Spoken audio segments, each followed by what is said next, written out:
जय श्री राम। जय गौ माता।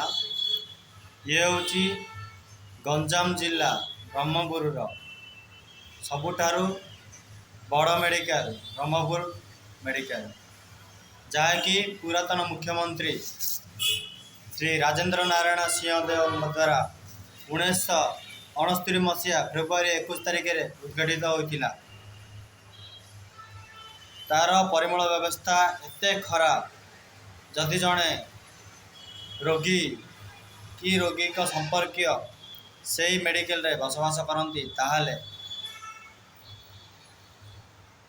से माने केउ प्रकार परिस्थिति रे रहिबे सेटा ब्रह्मपुर बड़ मेडिकल कर्तृपक्ष ध्यान देवा मोर अनुरोध एवं यथाशीघ्र यही अपरिष्कार परिवेश को परिष्कार परिणत करने को ब्रह्मपुर बड़ मेडिकल कर्तृपक्ष को मोर अनुरोध एवं ब्रह्मपुर म्युनिसिपालिटी ब्रह्मपुर सहर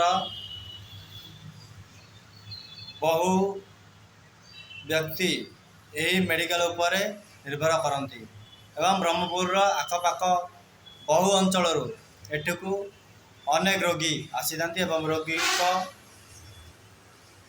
संपर्क भी एठारे मास मास संख्या देह अति खराब रहिले मास मास संख्या बस रुहती यही मेडिकल जदि यही मेडिकल परिवेश एपरी खराब हुए तो यही मेडिकल परिवेश केते सुरक्षित।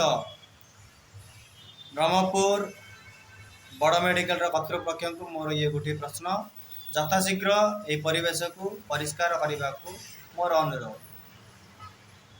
रोचे। जय श्री राम। जय गौ माता।